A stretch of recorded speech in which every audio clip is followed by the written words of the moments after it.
Would you say that they're kind of one and the same thing, or would you say there is something about the predator that's different to the hunter archetypally? Yeah, in its natural form and in its healthy form and used in nature, this is very much the hunter.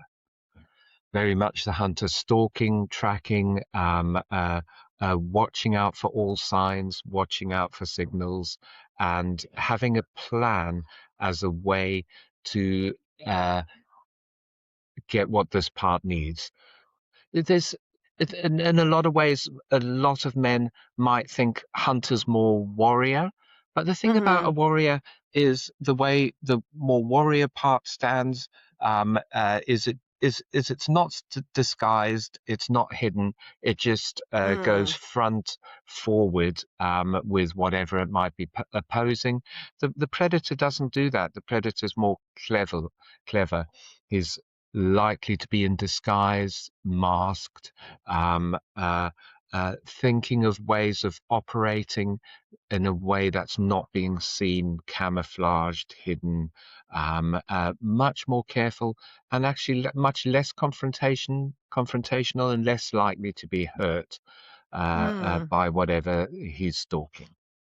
Yes. Oh, a wonderful distinction. It's so interesting looking at that word predator through this lens, where when it's applied to animals in the wild, we don't have a negative attribution to it at all. We see it as something, powerful and beautiful and part of the ecosystem. When it's applied to human beings, and perhaps in particular men, it almost inherently has this dark negative quality. So it's really interesting hearing you start by defining its beautiful aspects. There's something really interesting, even just hearing you name it like that, where it opens us up to recognizing, oh yes, this is at heart something necessary and wonderful, and of course there is a way that that can be distorted. So let's have a look at that now, because again we have this collective reaction, even like almost an instinctive reaction, the idea of a man being a predator. It's like, oh gosh, that's who would want that. So I'd love to hear you talk about the fact that this doesn't necessarily need to be, a man who is a predator, but when this part of a man does become distorted, out of balance, how might that show up? That isn't the kind of, again, something that's going to make headlines in the newspaper, but is something that's happening for everyday men going about their lives. Again, perhaps unnoticed to them and their partners and families. Okay, so the question then occurs to us is how does the predator become unhealthy, and how Hmm. does the predator become too much? The predator that comes too much is dangerous for the world, ultimately dangerous for ourselves because people do things in this predatorial way that can get them into prison, basically, let alone the damage they're doing to those who they predate. Where does this come from? Well, I end up thinking in its damaging and too much form, it's a bit like if in our childhood, usually we faced abuse or we faced predation. If we were overpowered by the people who were supposed to be taking care of us, this is the whole arena of being physically abused. It's also the arena of being of sexual abuse.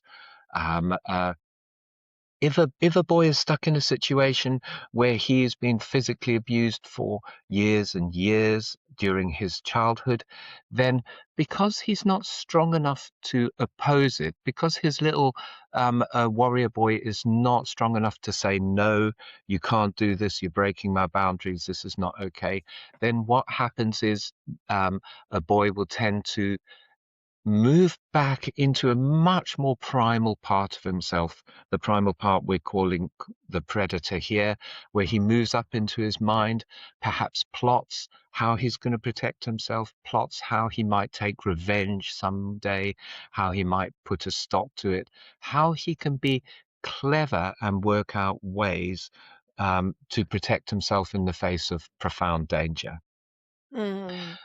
for me as a child growing up in a war where, particularly at night times, we could be predated on by being attacked and killed. I noticed that for myself. My warrior boy, who was armed by my father and trained to protect my family, actually he became quite scared, and he didn't have enough at that stage in his life to fully be able to want to kill people or Mm. any of those dangerous activities. So, what happened to me as a child, I feel like I took on the evil that was coming towards me and faced it outwards as a force I could use to protect myself and others. Mhm. A bit like on the outside of churches, you see those gargoyles with those frightening spaces facing outwards to the world as a protective force, looking quite dark, even though what they're protecting is light and love inside the church. What I was protecting is Mm. my heart, my love, my family, myself. And yet I took on a really dark predatorial energy to face out into the world, to use it to sense like an animal would where I'm being predated on, where the danger is, um, uh, and to bring inside myself a really strong, steely, somewhat merciless, without feeling force in which I brought to the surface to help me stay alive and protect others that I needed to protect.